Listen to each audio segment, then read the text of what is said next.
Imagemo. Imagemo. Imagemo. Imagemo. Imagemo. Imagemo. Imagemo. Imagemo. Bonjour, c'est Marie Lalande au micro d'Imagemo à voix haute, épisode du 26 novembre 2023. Pendant la prochaine heure, on rencontre et on parle avec des gens qui font et qui lisent la littérature jeunesse, des petits, des experts, à propos de sujets très variés. Aujourd'hui, en deuxième partie d'émission, dans les coulisses du livre, je reçois Delphine Copé, professionnelle spécialisée en littérature jeunesse, et on va parler notamment avec elle du programme intergénérationnel Lire et faire lire. Et comme d'habitude, on terminera l'émission avec les actualités rares. Mais d'abord, en première partie, à Dis-moi ce que tu lis, je reçois Julie Bouchard, qui enseigne à l'école Lauré-Dubois à Saint-Lazare, et 3 élèves de sa classe de 2e année pour parler de fiction réaliste. Et on entendra une toute nouvelle chronique, Les tout petits livres, assurée par Céline Ruffiange. Encore une fois, tout plein de livres et de découvertes sur la littérature jeunesse.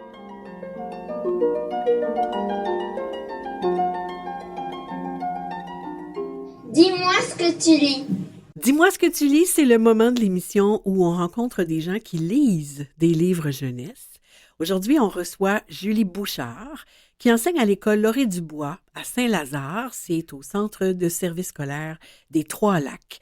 Et on reçoit aussi quelques élèves de sa classe de 2e année, Zoé Deschamps, Noémie Lecomte et Matt Robitaille. Bonjour à vous 4 et bienvenue à Imagemo à voix haute. Bonjour. Bonjour. Julie, on va parler d'abord de votre école, de votre classe. Qu'est-ce que vous pouvez nous dire de votre milieu scolaire, Julie? Je pourrais d'abord parler de Saint-Lazare. Saint-Lazare, c'est une belle petite ville à l'ouest de Montréal. C'est situé entre Vaudreuil-Dorion et l'Ontario. Oh oui, donc c'est dans l'extrême ouest. Complètement. Ouais.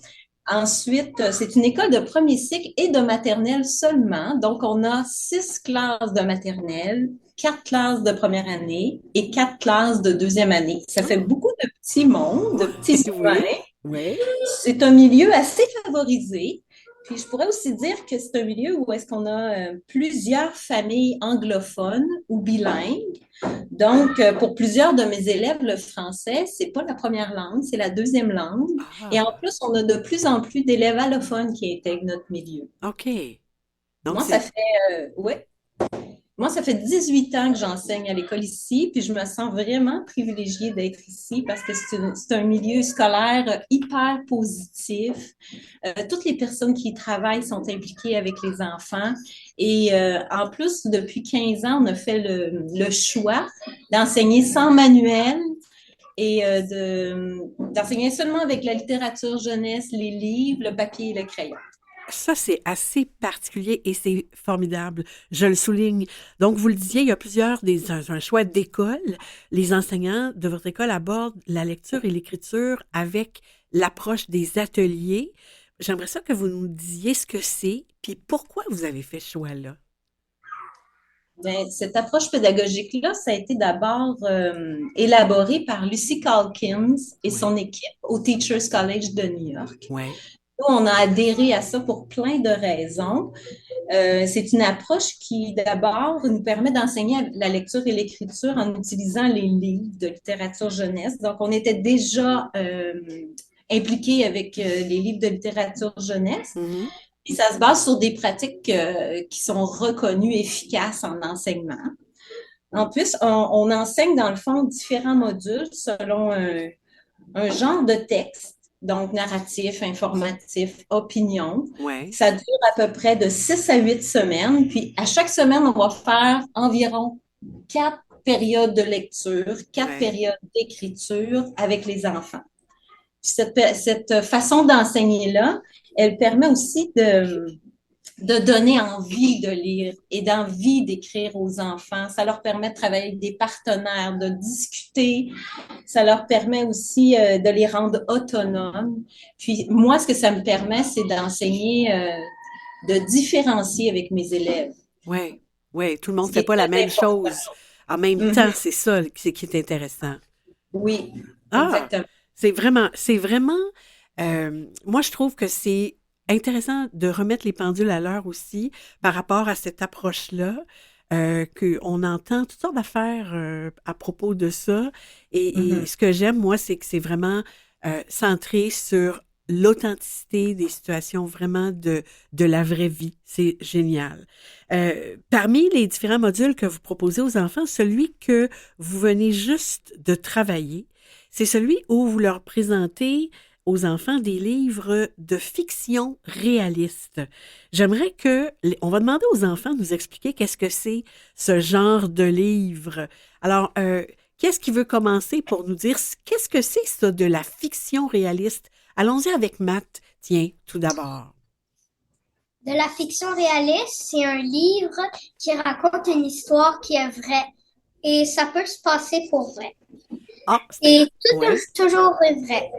Tout ce qui se passe dans une histoire de fiction réaliste, c'est basé sur la vraie vie, la réalité, c'est vrai. Exact. Exact, OK. Zoé, tu voulais ajouter quelque chose? Moi, j'aime beaucoup la fiction réaliste parce que ça apprend des choses, ça nous dit des affaires, puis ça peut déjà nous arriver à nous C'est aussi. ça, c'est ça. De la fiction réaliste, c'est des choses de la fiction, c'est une histoire inventée, mais qui peut nous arriver à nous. Ah, donc, vous en avez lu. Julie, vous en a lu de ces livres avec des histoires possibles dans la vraie vie. Est-ce qu'il y en a une en particulier que vous avez beaucoup aimée et dont vous voudriez nous parler?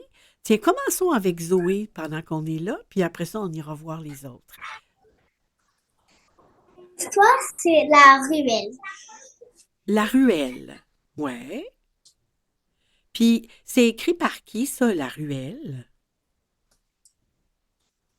Céline Comtois, Ouais. Puis, qui a fait les Geneviève, illustrations? Geneviève Desper. Geneviève Després. Oui, c'est ça. Puis, qu'est-ce que ça raconte, l'histoire de La ruelle? Qu'est-ce qui se passe dans ce livre-là? Ben, son père, Pierre, La petite fille qui est dans l'histoire avec son père, oui, qu'est-ce qui leur arrive? Je m'en rappelle plus vraiment. Tu t'en souviens pas, hein? Moi, je me souviens, quand je l'ai lu, ce livre-là, je l'ai beaucoup aimé. Elle se promène, hein, dans la ruelle, elle voit plein de choses, hein, qui se passent dans la ruelle, la petite fille. je vois des oiseaux. Puis à un moment donné, ça dit cric-crac. Ah oui, il y a toutes sortes de bruits, hein, c'est ça. Puis est-ce qu'elle rencontre quelqu'un à la fin? Oui, Ah oui, elle se fait une amie, hein, qui est très drôle. Ça marche. Merci, Zoé, pour ta puis suggestion. aussi, Oui, ils font plein de grimaces. ouais, c'est pour ça que c'est drôle. Ça marche. On va aller voir Matt, tiens. Matt, tu voulais nous parler de quel livre, toi, que tu as aimé? Un Les livre? histoires de Rafi Les histoires de Rafi. Qui a écrit ça? par Abby Alone. D'accord. Et puis, ça raconte quoi, les histoires de Rafi, Matt? Ça raconte que le garçon Rafi Moi? a un t-shirt noir et blanc rayé. Oh, c'est intéressant, C'est tu un nous le garçon décris. comme tous les autres, mais il n'arrive pas à trouver des histoires parce que sa maîtresse dit toujours les histoires sont partout, les histoires sont partout. Mais il réussit jamais à en trouver jusqu'à un moment qu'il demande à Lily Rose, celle qui est à côté de lui, Ouais.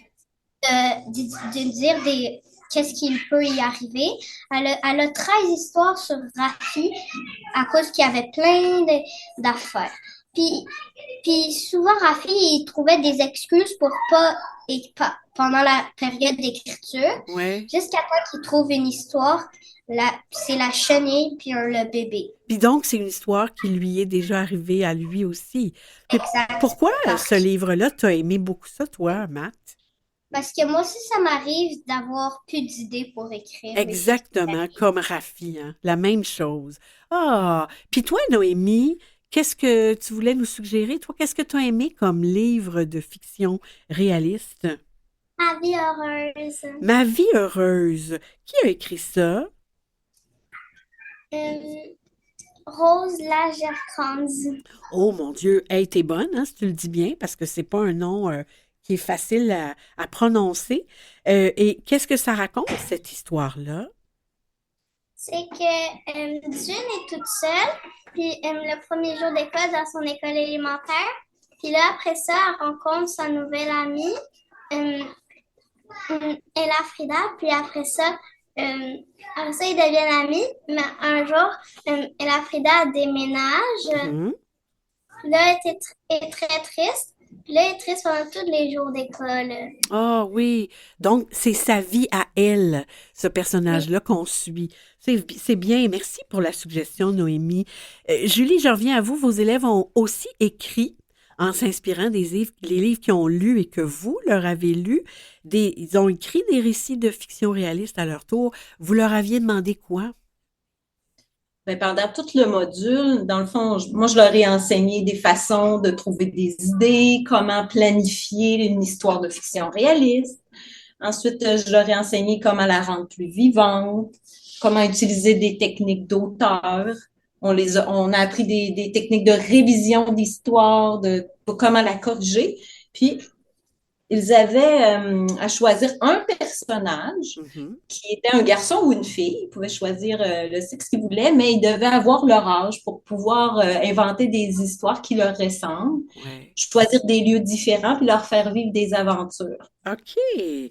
Alors donc, on va revenir aux enfants. Et donc, j'aimerais ça, moi, entendre, parce que vous êtes des auteurs, j'aimerais bien entendre ce que vous avez écrit. J'aimerais bien commencer avec Noémie. Tiens. Noémie, est-ce que tu veux nous lire ton histoire? Oui. On t'écoute. Chloé et la danse. Ouais. Chloé se pratique dans les coulisses. Elle attend que le monsieur dise le nom de son groupe. Chloé est un peu stressée. Elle a peur de rater devant tout le monde. Chloé pratique son plié puisqu'elle ne le maîtrise pas très bien. Maintenant, elle pratique sa chorégraphie en groupe. Chloé entend le nom de son groupe. Elle dit c'est à notre tour et tous les étoiles vont sur scène. Chloé n'a pas vu qu'il y avait une flaque d'eau par terre. Chloé s'approche de la flaque d'eau et glisse. Chloé Ah, a très mal. oh non. Continue, ma belle. Tous les étoiles vont aider Chloé à se relever. Chloé dit c'est sûr qu'on va perdre à cause de moi.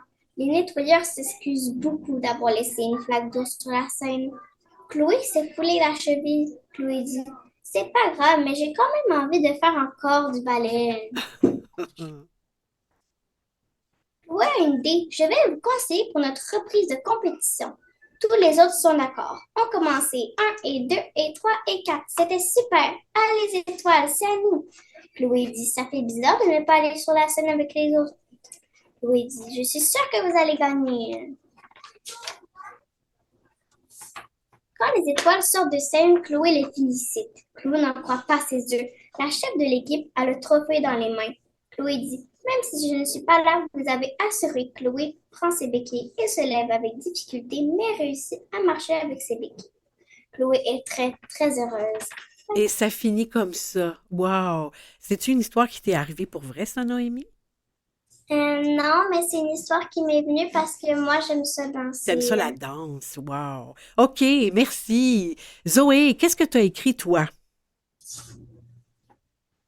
On t'écoute, ma chouette. Lala, Layla et ses amis jouent au soccer. Le ballon s'en vient vers elle. Elle s'apprête à sauter pour l'attraper. Elle est nerveuse. Ses jambes tremblent et ses mains tremblent aussi. Ses jambes glissent sur le... Boum! Et soudain, boum! Layla pleure et pleure. Elle a très très mal. Tout le monde avait un sourire jusqu'à maintenant.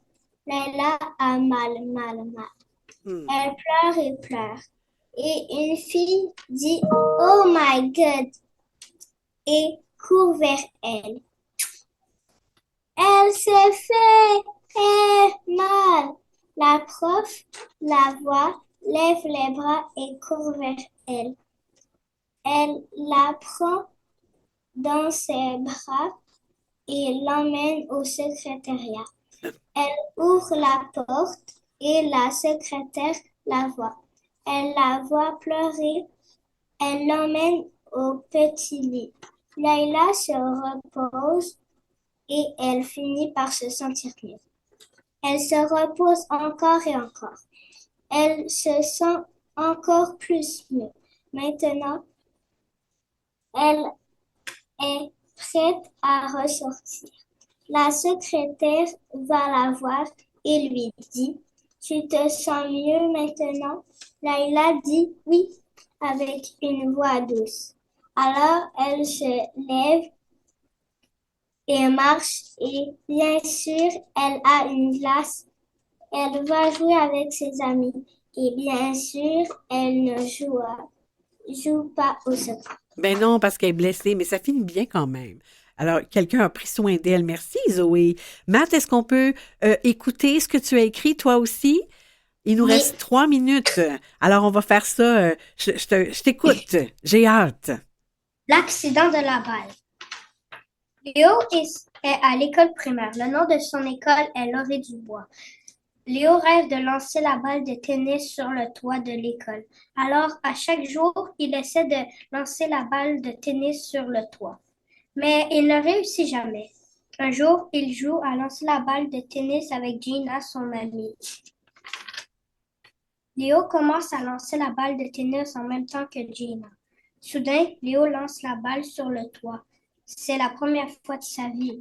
Mais Léo a lancé sa balle tellement fort qu'elle rebondit du toit et puis, erreur, la balle que Léo a lancée sur le toit tombe à la vitesse d'une trombe et frappe la tête de Gina. Oh, Alors, dès que l'impact du choc frappe la tête de Gina, elle se met à pleurer. Une prof l'entend non loin de là. Alors, la prof vient demander à Léo et Gina qu'est-ce qui s'est passé. Léo explique tout ce qui s'est passé. Alors, la prof donne une glace à Gina. Gina se dit, je ne jouerai plus jamais à la balle. Fin. hmm. Oh, ça finit comme ça. Gina veut plus jouer à la balle. Hey, c'est des histoires qui pourraient vous arriver. C'est vraiment intéressant. Merci, parce que vous êtes des auteurs intéressants à écouter. Julie, j'aimerais profiter de votre présence puis mentionner votre travail d'autrice, votre album Samedi matin, rue des Colibris, illustré par Olivier Chéné, édité chez Deux, paraît ces jours-ci, justement. Qu'est-ce que ça raconte rapidement? Rapidement, c'est l'histoire de Simon et Lucas qui sillonnent les rues de leur quartier pendant une vente de garage parce qu'ils cherchent quelque chose de précieux, quelque chose de particulier. Ouais. Les lecteurs ne savent pas ce qu'ils cherchent. Et c'était mon intention que tout au long du livre, les enfants et les lecteurs se disent, mais qu'est-ce qu'ils cherchent? Uh-huh. Et au moment où est-ce qu'ils trouvent enfin l'objet tant convoité, ben, j'espère que les enfants vont être surpris et même les adultes qui n'ont pas deviné qu'est-ce qu'il y en avait. Oui, ben moi, je fais partie des adultes qui ne l'avaient pas deviné. Je l'ai Ouais. lu, votre livre, puis c'est vraiment... En tout cas, c'est intéressant parce que ça vient toucher des belles valeurs. Des valeurs de partage, d'empathie, d'entraide.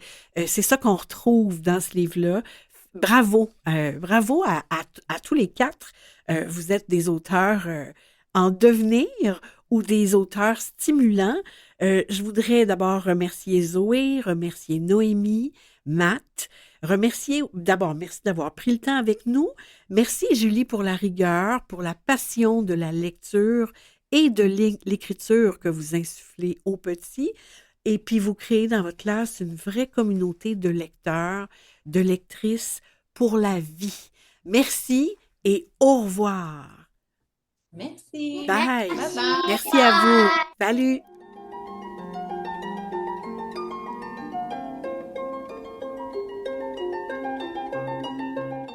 Des tout petits livres. Première aujourd'hui d'une toute nouvelle collaboration pour cette chronique Les tout petits livres. Bonjour Céline Ruffiange. Bonjour Marie. Je vous présente Céline rapidement. Vous êtes retraitée à temps plein maintenant de l'enseignement depuis un peu plus de 2 ans. Vous êtes orthopédagogue de formation. Vous avez aussi un certificat en littérature jeunesse. Vous avez travaillé principalement au préscolaire comme enseignante et enseignante ressource au centre de services scolaire de la Pointe-de-l'Île. Vous êtes bénévole lectrice à Lire et faire lire et vous avez contribué à élaborer une sélection de livres pour lire et faire lire. Vous écrivez dans le magazine Lu-Relu depuis 27 ans et nous, on a la chance de bénéficier de vos conseils. Vous nous présentez aujourd'hui une chronique à propos des livres pour les plus petits. On vous écoute, chère Céline. Alors, bonjour. Pour cette nouvelle chronique, aujourd'hui, j'ai choisi de vous présenter 4 œuvres qui sont tirées de la nouvelle sélection de Lire et faire lire. Ouais. Cette sélection s'adresse principalement aux bénévoles lecteurs pour les guider dans leur choix de lecture, mais elle est pertinente pour toutes les personnes qui veulent lire à des jeunes, disons entre 4 et 8 ans, c'est vraiment le public cible de Lire et faire lire. Super. Alors, je débute avec l'album d'Adèle. L'album d'Adèle, c'est le tout premier titre créé par Claude Ponty au moment de la naissance de sa petite fille, Adèle. Le livre a été publié en 1986 aux éditions Gallimard, puis c'est depuis un véritable classique. C'est un imagier sans texte. Sur la première double page, c'est un grand album à l'italienne. Sur la première double page, on voit la petite Adèle qui souffle des bulles de savon, à l'intérieur desquelles se retrouvent des petits poussins jaunes qui deviendront vraiment comme l'emblème de Claude Ponty. Ces petits poussins vont le suivre dans toute son œuvre. Alors, au début, on voit des éléments qui sont sagement alignés, mais au fil des pages, ces éléments se multiplient, s'animent et envahissent l'espace dans une mise en scène complètement déjantée. Ouais. Ce livre, c'est vraiment l'album idéal pour s'initier à l'univers si particulier de Claude Ponty. Ouais, c'est un classique. C'est sûr qu'il est sans texte. Pardon? C'est un classique. Un classique. Il est sans texte, donc on n'a pas ces jeux de mots, ces mots qu'il invente, mais c'est vraiment son univers graphique distinctif. D'accord. Le deuxième album, il s'agit de Pablo de Rascal. Pablo, c'est un œuf tout noir. Sur la page couverture, on voit l'œuf percé d'un seul trou. Au fil des pages, Pablo va découvrir le monde dont il ne veut perdre une seule miette ni une seule note. Alors, il fait un petit trou à la fois pour découvrir le monde jusqu'à ce qu'il se débarrasse presque entièrement de sa coquille. Ouais. C'est un album tout en noir et blanc, publié aux éditions Pastel. Ouais. Aux éditions 2, je vous présente Adélie. Oh, Sur oui. la page couverture, on voit une fillette et un cochon tout rose, bien confortablement installés dans un grand fauteuil. Ils regardent un livre. Au début, on ignore qui est Adélie. Est-ce que c'est la petite fille ou le cochon? Ouais. On sait que tous les deux vivent à la campagne et que la nuit venue, le petit cochon sort de son enclos et pénètre dans la maison. On le voit déambuler dans la maison toute sombre, puisque c'est la nuit. On voit que la petite tache rose du petit cochon. Il se rend jusqu'à la bibliothèque où il s'empare d'un livre. C'est à ce moment-là qu'on découvre son prénom, Adélie. Ah, c'est Adélie, Alors, donc, c'est le petit cochon. C'est le petit cochon. Ouais. Et chaque nuit, il va lire des livres dans la maison jusqu'au soir où la petite Evelyne le surprend. C'est ainsi que va naître leur amitié autour de l'amour des livres. Ah, c'est un beau livre, hein, sur la lecture, l'amour des livres aussi, hein. Vraiment. Ouais, ouais. Le dernier titre, il s'agit d'un tout carton sans texte de Cécile Gariepi, Coup de vent, publié aux éditions La Pastèque. Ouais. Alors, au début, on voit une femme qui marche tranquillement avec son chien, puis un coup de vent soulève sa jupe et son compagnon. Par la suite, les lettres du facteur sont emportées, même les taches d'une vache s'envolent au vent. Différents éléments sont emportés par le vent. Et les personnages vont suivre ces éléments jusqu'à la dernière double page où on voit un grand arbre où tous les éléments se retrouvent. Et même le tronc de l'arbre se perd des taches de la vache. Wow, c'est joli. Oui, c'est vraiment un tout carton vraiment amusant, très expressif. avec le style aussi très distinctif de Cécile Gagnon. Et ce qui convient donc aux plus petits, parce que justement, à cause du tout carton, déjà, c'est un Oui. préalable Mhm. qui plaît beaucoup Et du aux sang. jeunes. Et du sans-texte qui favorise naturellement la lecture de l'image qui ici, c'est importante pour les petits. Pour les petits, effectivement. Alors, Céline, vous avez tiré ces 4 titres-là de la liste, vous en avez parlé, la liste que vous avez contribué à créer pour les lecteurs bénévoles de Lire et faire lire. Oui. Vous aviez aussi pensé à 4 autres titres qu'on va mettre sur le site de l'émission. Peut-être, on peut juste dire les titres avant de se quitter. Oui, il y a le Boîte à bonheur Ouais. de Carnorac, Tout à fait. illustré par Claude Claude Cadibois. Ouais. Il est tiré d'une série d'environ 12 albums qui mettent en vedette Lola, un charmant petit Ouais. hamster. Alors, les autres titres, je vais les nommer rapidement. Bonne nuit, petit gorille. Il y a Chute de Sally Greenley et il y a l'incontournable La grenouille qui avait une grande bouche. Oui, un livre animé. Qui est un livre animé. Alors, je voudrais vous dire merci, Céline. On va mettre sur le site de l'émission les liens vers tous les titres que vous avez mentionnés et les autres, les quelques-uns de plus auxquels vous avez pensé. Je vous remercie beaucoup. Au plaisir d'une prochaine rencontre. C'est moi qui vous remercie. C'était un plaisir pour moi. Au Merci. revoir, Marie. Au revoir. Je m'appelle Déina, j'ai 8 ans.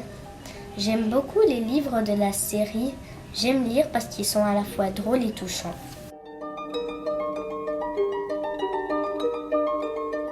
Je m'appelle Myriam, j'ai 8 ans. J'aime lire les livres de la série Les Nombrils car c'est très drôle.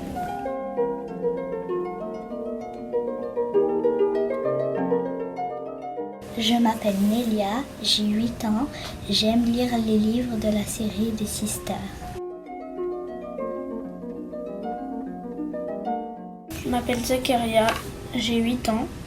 J'aime les romans car les pages ne se finissent pas toujours par un point et qu'on peut continuer des phrases par des pages.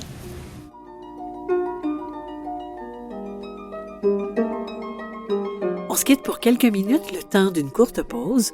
Au retour, je reçois Delphine Copé pour parler, entre autres, du programme intergénérationnel Lire et faire lire qu'on vient tout juste de mentionner avec Céline Ruffiange. On écoute une nouvelle chronique littéraire « Raconte-moi une histoire » et bien sûr, il y aura des actualités littéraires. À tout de suite!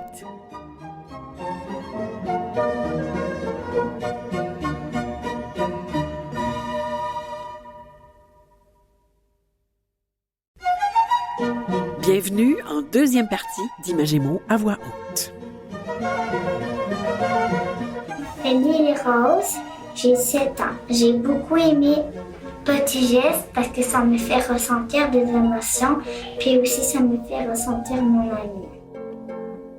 Dans les coulisses du livre. Dans les coulisses du livre, c'est le moment de l'émission où on rencontre des gens qui font les livres jeunesse. Aujourd'hui, on rencontre quelqu'un qui est tombé dans la marmite de la littérature depuis très longtemps. Bonjour Delphine Copé. Bonjour Marie. Bienvenue à Imagez-moi à voix haute. Merci pour l'invitation. Oh, c'est un grand plaisir. Delphine, on va commencer par vous présenter aux auditeurs. Vous vous définissez vous-même comme une professionnelle spécialisée en littérature jeunesse, conférencière, animatrice et médiatrice. Vous êtes née, vous avez fait vos études en France. Vous obtenez en 1999 à Lille une maîtrise de lettres modernes, langue et littérature française. Et en 2001, à Paris, un brevet professionnel de libraire. Vous travaillez depuis plus de 20 ans dans le milieu québécois du livre. Entre 2003 et 2005, vous étiez responsable du marketing à la librairie Olivieri, qui est fermée maintenant. On est dommage, triste, oui. Vous avez été chargé de cours marketing et librairie en 2007-2008 à l'Université de Sherbrooke.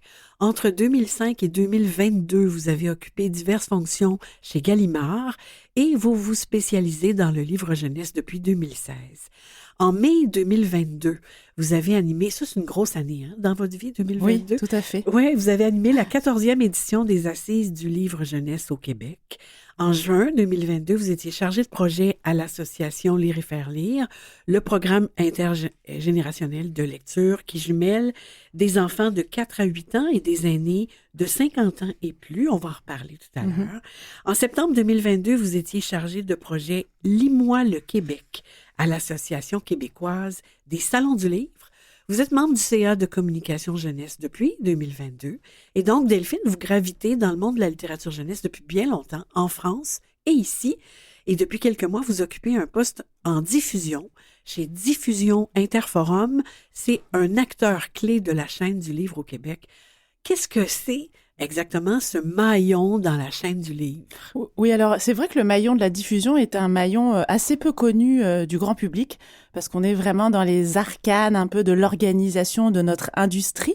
Je pense que les gens identifient bien les éditeurs et maintenant très bien les libraires aussi grâce au merveilleux travail de l'Association des libraires qui a été fait dans les 20-30 dernières années, etc. pour vraiment valoriser la profession. Et aujourd'hui, je pense qu'on est très attaché à nos libraires. La diffusion, c'est vraiment un maillon qui fait l'interface en fait entre les éditeurs et les libraires. Donc, on est encore dans de la médiation. Ça, c'est un mot que vous avez cité dans mon parcours et je pense que c'est l'intention clé que j'ai dans tout ce que je fais en contact avec le livre. C'est effectivement de transmettre, d'être une passeuse d'enthousiasme, de contenu, de rêve, etc. Et en ce qui concerne effectivement la diffusion strictement professionnellement, c'est vraiment de traduire en fait toutes les intentions des éditeurs que nous représentons sur le marché québécois, puisque pour Interforum Canada, on représente environ 250 éditeurs français du groupe Editis. Et l'idée, c'est vraiment effectivement de savoir quels livres et comment on va pouvoir les présenter aux libraires et les mettre et les faire découvrir aux lecteurs ici. OK, c'est intéressant, c'est un lien donc. C'est un lien, effectivement. Et puis le lien pratique de notre activité, c'est le dernier lien qu'on connaît aussi mal de l'extérieur, qui est celui de la distribution. Parce que nous, si on organise le discours, les opérations, etc., à la distribution, ils font vraiment ce qu'on appelle le paquet ficelle. Donc c'est eux qui sont l'interface pratique de notre métier à nous, qui sommes beaucoup dans l'idée de parler, de transmettre et de communiquer. Et eux, ils font les paquets, ils les envoient, ils les reçoivent des éditeurs, ils les entreposent et puis après, ils les envoient chez les clients. Et donc, notre distributeur, ça s'appelle la Socadis, qui est le plus gros distributeur de livres en langue française au Québec. Donc, vous avez besoin, dans le travail que vous faites, d'être au courant de la réalité française et de la réalité au Québec. Oui. Parce qu'il y a des différences. Qu'est-ce que vous voyez comme différence, en fait, entre la littérature jeunesse d'ici et celle d'ailleurs dans la francophonie? Alors, c'est une question qui m'a été posée de manière assez formelle, comme vous le faites il y a quelques mois, par une passionnée de littérature qui est française, qui est venue, jeunesse, qui est venue ici passer quelques mois et découvrir un peu notre environnement ici. Et puis, je me souviens lui avoir dit, et c'est vrai, j'y ai repensé à plusieurs reprises, l'audace. Il y a quelque chose d'audacieux dans la littérature québécoise jeunesse. Qui n'a pas peur effectivement d'empoigner peut-être des thèmes, des réalités qui peuvent être un petit peu sensibles, et puis d'en faire un peu le tour, de les dédramatiser, de les expliciter. Et puis il faut dire aussi que depuis 20 ans, j'ai vu à quel point le paysage en littérature jeunesse avait été complètement bouleversé ici au Québec et pour le mieux. Maintenant, il y a vraiment une édition foisonnante, créatrice, qui est reconnue à l'international, qui vend des droits partout. Mais je dirais que l'audace continue à caractériser l'édition jeunesse québécoise, puis vraiment de parler... c'est ça, de parler de nos réalités ici. OK, c'est intéressant de ce miroir-là. Je trouve ça intéressant. Vous êtes active, Delphine, vous vous impliquez comme membre parent de conseils d'établissement, d'abord à l'école Antique et plus récemment à l'école secondaire Sophie. Donc, vous avez choisi l'école publique pour vos enfants. Pourquoi vous impliquez dans les conseils d'établissement et pourquoi avoir choisi l'école publique? Je pense que c'est un engagement citoyen et le mot me revient parce qu'en relisant un peu la mission de Lire et faire lire, etc., le fonctionnement, pour être sûr de l'expliciter le mieux possible, ça part d'un engagement citoyen. Et effectivement, avoir sa place comme citoyen, c'est le début de tout engagement possible. Donc pour moi, l'école publique, c'est un engagement dans sa communauté, c'est un engagement pour les générations qui viennent. Et quelque part, d'une manière très que je ressens vraiment très intérieurement, mais pour moi, l'engagement en littérature, qui est quelque chose de que je m'explique pas, d'inné, de spontané, dans lequel je pourrais pas vivre. Quelque part, cet engagement-là dans ma communauté est très relié à ça, quelque chose de viscéral, voilà, qui est une posture face au monde. Je veux être engagée, je veux participer au débat, je veux amener mes efforts, ma voix. Donc c'est ça, je le fais à l'école depuis que les enfants sont tout petits, depuis qu'ils sont rentrés à l'école. Je suis rentrée à l'école en même temps qu'eux une deuxième fois, d'une certaine manière, et je n'en sors pas, pour mon plus grand bonheur, et aussi parce que dans le fond, on n'a pas, en tant que parents, ce qui se passe à l'école, ce sont des mythes, ce sont des histoires qu'ils nous racontent, qu'on se raconte. Donc j'avais envie moi aussi de me raconter ma propre histoire par rapport à ce que vivent mes enfants à l'école. Et puis l'école est tellement le reflet d'une société qu'il me semblait incontournable d'être active et présente à l'école. C'est un excellent moyen d'en prendre soin. Exactement. D'être présent. Alors, vous l'avez évoqué. J'aimerais qu'on parle de l'association Lire et faire lire que vous avez accompagné comme chargé de projet. En fait, pour faire une histoire courte, là, vous y étiez quand on s'était rencontrés au congrès de mots et de craie en mai dernier. Et c'est de là qu'est né ce projet d'entrevue d'aujourd'hui. Vous occupez donc un autre poste maintenant, mais on a convenu avec Isabelle Piché, qui est la directrice actuelle de Lire et faire lire, que vous feriez une formidable ambassadrice de l'association. Qu'est-ce que c'est la mission? C'est né où, ce mouvement-là? Quand? Comment? Alors, je le disais un petit peu plus tôt, c'est un engagement citoyen, effectivement, qui est né il y a à peu près une vingtaine d'années en France. C'est des enseignants à la retraite, si je ne m'abuse, en Bretagne, donc dans l'Ouest, qui ont eu envie, en fait, de se fixer une double mission. Parce que la mission de Lire et faire lire, effectivement, puis ça, je trouve que c'est crucial de dire qu'elle est double. Elle, à la fois, elle sert à susciter le plaisir de lire et à éveiller le plaisir de lire chez les enfants de 4 à 8 ans ici. Pour le Québec, c'est 4 à 8 ans. Et d'autre part, de favoriser aussi les relations intergénérationnelles, puisque ce sont des bénévoles de 50 ans et plus qui rencontrent en fait des enfants de 4 à 8 ans. Alexandre Jardin, rapidement, est devenu un porte-voix et un méga ambassadeur de Lire et faire lire. C'est vraiment lui la figure notoire d'écrivain, même si aujourd'hui des centaines de créatrices d'ici, ici et là-bas soutiennent aussi l'association. Mais c'est ça, la mission, elle est vraiment double. C'est de faire jaillir l'étincelle, en fait, ni plus ni moins. Et c'est ce qu'il y a de plus difficile, de faire jaillir cette petite étincelle. Et c'est à la demande, effectivement, de Chantal Vaillancourt qui précédait Isabelle à la direction de Lire et faire lire. Et quand j'ai quitté Gallimard, m'a dit on fête notre 20e, est-ce que ça te tenterait d'embarquer avec nous? Et d'une certaine manière, de continuer à faire de la médiation, mais cette fois pour une mission de cette OBNL. D'accord. Dans sa chronique, Céline Ruffiange en a parlé tout à l'heure. On peut devenir bénévole, lecteur ou lectrice pour Lire et faire lire. On peut aussi démarrer une antenne locale ou tout simplement devenir membre. Comment ça fonctionne? Alors, effectivement, en fait, l'enjeu de Lire et faire lire, qui est un travail colossal, c'est de coordonner un petit peu les enfants qui ont envie qu'on vienne raconter des histoires et ces bénévoles qui ont envie de donner du temps. Et c'est pas rien parce qu'on a un territoire quand même assez étalé et puis il faut créer des points d'ancrage. Alors, les points d'ancrage, ce sont les antennes locales. Il y en a à peu près une centaine. Elles sont réparties sur les 17 régions administratives du Québec. Et puis, effectivement, donc ça peut être un centre d'action bénévole ou autre association. Ça peut être parfois même une bibliothèque, mais c'est une personne à un endroit qui va coordonner, en fait, des bénévoles qui veulent s'impliquer avec des écoles ou des garderies qui voudraient recevoir, en fait, ces bénévoles-là. Donc, quand on est bénévole de 50 ans et plus, on se dit « j'ai du temps à donner dans ma région », on peut aller sur le site de Lire et faire lire, extrêmement bien fait. Je le dis pas de tous les sites Internet, mais Lire et faire lire Québec, il est très clair. Il y a des petites vidéos pour vous montrer ce que c'est le programme en action.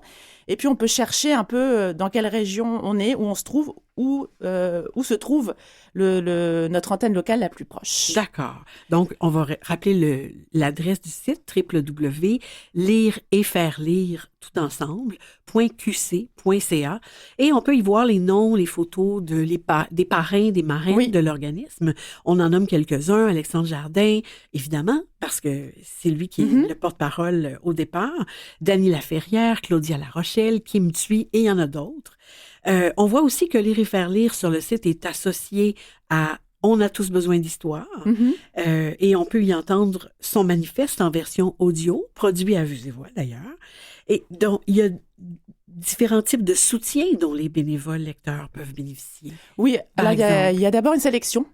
Et en fait, c'est extrêmement important parce que moi, j'ai pu constater à quel point les bénévoles sont très enthousiastes et curieux. Ça, c'est vraiment... c'est des qualités qui sont intrinsèques aux bénévoles lecteurs. Mais ils n'ont pas forcément une connaissance de la littérature, puis surtout de ce qu'ils pourraient mettre entre les mains des enfants, comment va se faire le lien. Donc, il y a vraiment plusieurs professionnels qui visent à revoir cette sélection, à la mettre à jour pour qu'elle contienne... Ceci dit, elle contient du roman, de la bande dessinée, du documentaire. C'est ouvert à tous les genres littéraires. L'idée, c'est que ces livres-là conviennent à l'âge des enfants auxquels on s'adresse. Et puis surtout, ça c'est vraiment important, ne soit pas sur des thèmes beaucoup trop peut-être lourds ou graves, etc., qui pourraient être du ressort de l'enseignant, de les faire découvrir avec les enfants.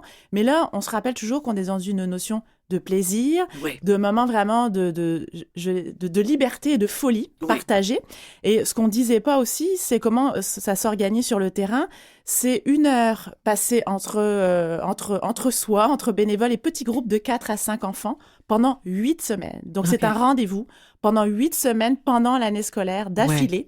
Ils viennent à l'école rencontrer leur petit groupe. Ils se prennent un très beau rendez-vous dans un petit coin de l'école et ils partagent 1 heure comme ça autour du livre. Formidable. Et il faut voir les yeux des enfants quand les bénévoles arrivent. Elle est là l'étincelle. Elle est là l'étincelle. C'est autant dans les yeux des personnes, des adultes que dans ceux des enfants. Exactement.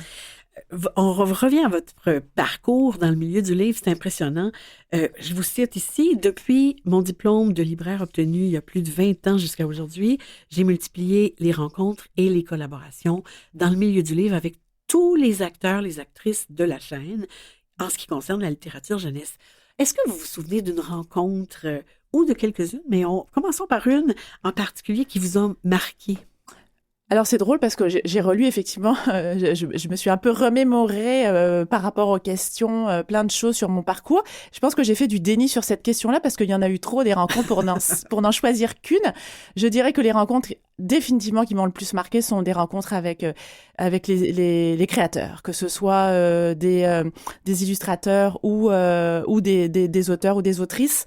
C'est vraiment d'être au contact de la création qui me fait vibrer.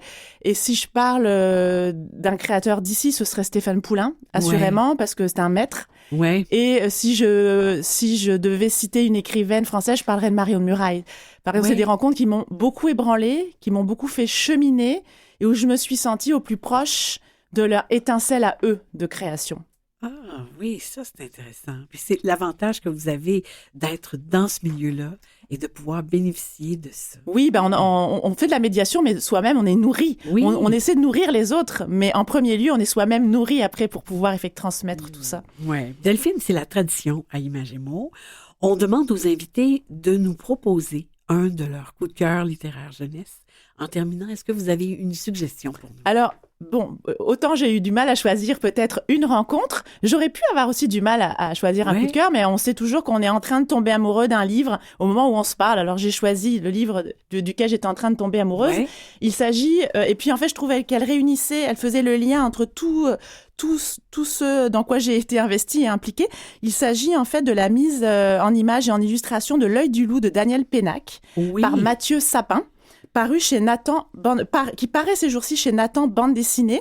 Alors pourquoi ça répondait à tous mes critères d'engouement? Parce que Mathieu Sapin, c'est un créateur que j'aime beaucoup, qui a fait beaucoup de choses chez Gallimard avec Marguerite Abouette. L'œil du loup est un texte fondateur de Daniel Pénac, un texte très simple qui écrit en 84, donc qui n'est pas tout jeune, mais terriblement contemporain, qui parle de migration, de rencontres, de sensibilisation au monde animal, de la fiction aussi, du pouvoir des histoires. Donc pour moi, c'est vraiment un texte fondateur. Donc on va mettre tous les liens sur le site de l'émission pour que les gens puissent aller retrouver ça. Je vous remercie Delphine Copé pour cette rencontre. Avec grand plaisir. Merci pour votre professionnalisme, pour le rayonnement que vous permettez aux auteurs et aux autrices, aux illustrateurs, illustratrices, pour les rencontres que vous provoquez entre eux et les lecteurs, petits et grands. Merci Marie. Merci. Je m'appelle Coralie, j'ai 6 ans, j'aime beaucoup ça lire parce que ça me donne des émotions, puis j'aime ça apprendre. Raconte-moi une histoire. On écoute maintenant une des chroniques littéraires de On a tous besoin d'histoire. Avec Mathilde Routier, on vous fait découvrir l'album Contes culottés de Caroline Barbère et Hello, publié aux 400 coups. Un livre qui convient tout à fait aux plus petits. On écoute.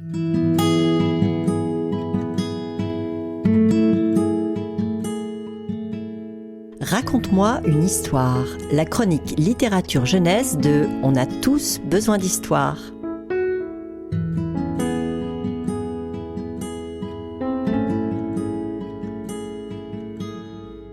Voici un livre cartonné au titre amusant qui va nous permettre d'évoquer la littérature pour les tout-petits à l'âge où on entre dans les histoires par les oreilles, puisque ce sont les grands qui nous les lisent. Alors c'est bon d'avoir des textes rythmés et poétiques qui ressemblent à des comptines. C'est exactement ce que nous offrent les Contes culottés de Caroline Barbère, illustrés par Hello et publiés aux 400 coups.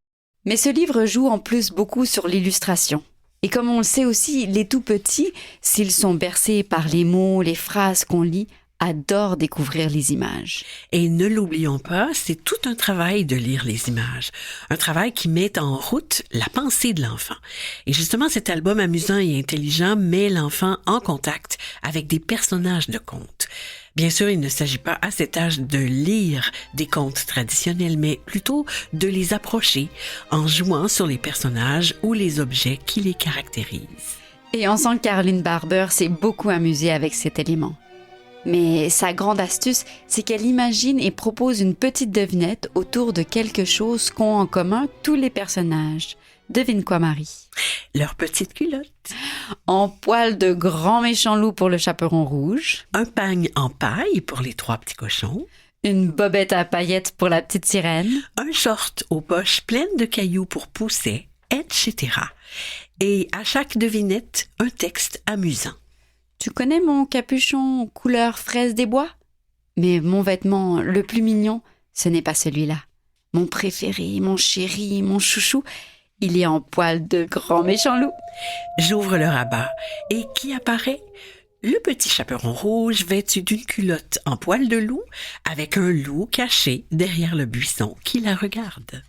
Donc sur la page de gauche, vous trouverez toujours un texte en rime et la devinette du conte. Sur la page de droite, la culotte en question avec le rabat qui permet de découvrir le personnage du conte. Les illustrations d'Hello sont dans la complicité du texte, c'est-à-dire drôles et malicieuses. Ces couleurs apportent aussi beaucoup de dynamisme et varient à chaque page. Il ajoute des petits détails, ça et là, qui dynamisent le tout. Mais il y a encore un plus. Et oui, rythmant la découverte de toutes ces petites culottes, caleçons, boxeurs ou bobettes à travers les contes, on voit le loup intervenir chaque jour de la semaine sur une page au fond rouge, rappelant ainsi qu'il est la star des histoires, le plus costaud, le plus gourmand, le plus malin. Comment ne pas penser aux histoires de Mario Ramos? Et devinez quoi? Du lundi au samedi, il met un slip différent. Quant au dimanche, Méfiez-vous du grand méchant loup. Oui, on s'est bien amusé à lire cet album particulièrement réussi par son rythme de lecture, les surprises de chaque rabat et la façon rigolote de partir à la découverte des contes traditionnels. Rappelons le titre de notre découverte, Contes culottés de Caroline Barber, illustré par Hello aux éditions Les 400 coups. Sur le site de l'émission, vous retrouverez les liens vers le titre mentionné, la page Facebook de On a tous besoin d'histoire, celui qui vous permet de réentendre toutes les chroniques littéraires Raconte-moi une histoire, ainsi que celui vers le blog de Marie Barguergian, Arstramgram. Bonjour, je m'appelle Sarah, j'ai 8 ans. J'avais planche parce qu'elle est comme moi. Après, au début, il était peur et après, il a réussi.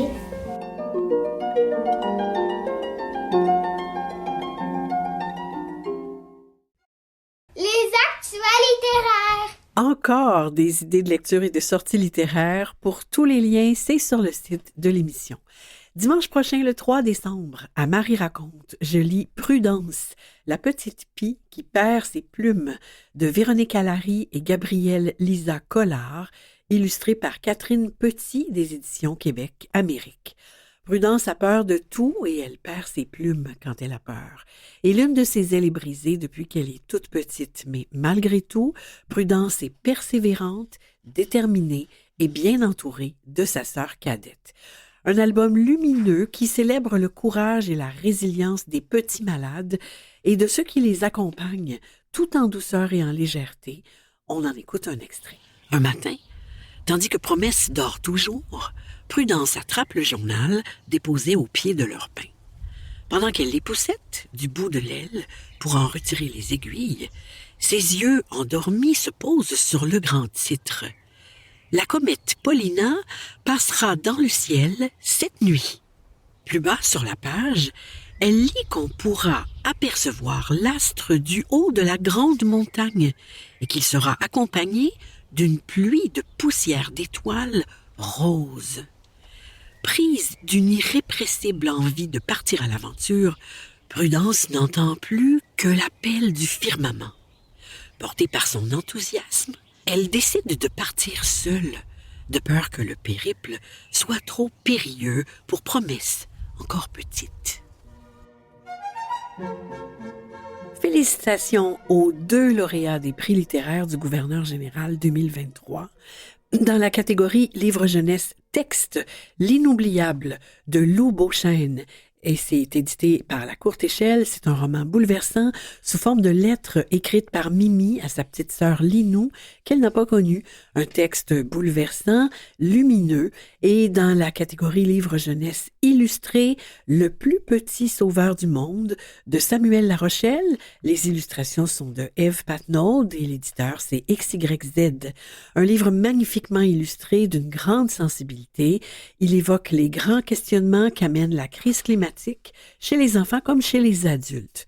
Félicitations également au lauréat 2023 du prix TD de littérature pour l'enfance et la jeunesse, l'auteur Paul Thom et l'illustratrice Mélanie Baillarger pour Seul, récit documentaire paru à La Courte Échelle qui traite des enfants demandeurs d'asile arrivés au Canada sans leurs parents. Les finalistes du prix des libraires ont été annoncés le 14 novembre dernier à la librairie N'était-ce pas l'été? Les comités de sélection ont retenu 24 livres, 3 dans chacune des 8 catégories, bande dessinée, 0-5 ans, 6-11 ans et 12-17 ans, autant au Québec que hors Québec. Le lien pour voir tous ces titres est sur notre site. Il y aura donc 8 lauréats qui seront couronnés en février prochain, suite à un vote électronique de l'ensemble des libraires de la province. Le même jour avait lieu la remise du prix Jeunesse 2023 des Bibliothèques de Montréal. Le prix est allé à titre posthume à François Blais pour son roman Le garçon aux pieds à l'envers. Et félicitations d'ailleurs à tous les finalistes. Quelques activités en librairie. Samedi 2 décembre de 10h30 à 11h30 ont lieu les pyjamas contes de Noël à la librairie Le Port de Tête au 222 rue Mont-Royal à Montréal. Il y a 2 activités à la librairie Moderne au 10-20 boulevard du Séminaire Nord à Saint-Jean-sur-Richelieu. Dimanche 3 décembre, les heures sont à confirmer. Il y a une rencontre avec l'auteur Jean-François Laliberté et les illustrateurs Sacha Lefebvre et Mathieu Benoît. Et samedi 9 décembre, de 10h à midi, il y a une rencontre avec Marie-Hélène Cyr, autrice de la série Objectif Mars pour les 10-14 ans et de la série Sciences spatiales pour les 6-10 ans. Pour info, le numéro de téléphone est le suivant, le 450-349-4583. Quelques suggestions de livres qui viennent de sortir avec une touche de Noël en terminant. Le Noël de Casse-Noisette de Roxane Turcotte. Les illustrations sont de Sabrina Gendron. C'est paru chez Ozu en octobre. Il y a aussi Touctou et Grand Loup de Roxane Turcotte. Les illustrations sont de Laura Giraud. C'est paru aux 400 coups en octobre et ce sera ma première lecture de Noël à Marie Raconte le 17 décembre. Il y a aussi Lily Rose, le plus beau cadeau du monde de Guédeline Desrosiers. Les illustrations sont de Mélissa Mathieu. C'est un album auto-édité et on recevra d'ailleurs l'autrice et entrepreneur en mars prochain. Notez que je vous mentionnerai davantage de nouvelles parutions de livres pour Noël à la prochaine émission et à l'autre qui vient. Voilà, c'est tout pour aujourd'hui. Je remercie les invités et les collaborateurs d'aujourd'hui, Julie Bouchard et ses élèves de 2e année, Zoé Deschamps, Noémie Lecomte et Matt Robitaille, Céline Ruffiange pour sa chronique Les tout-petits livres, Delphine Copé, professionnelle spécialisée en littérature jeunesse, Mathilde et Marie pour leur chronique Raconte-moi une histoire, Michel Brûlé pour le soutien à la recherche, Mathieu Tessier en régie au montage et à la mise en onde et Jean-Sébastien Laliberté, chef diffusion technique. Je vous souhaite des lectures captivantes et on se retrouve, je le souhaite, dans 2 semaines.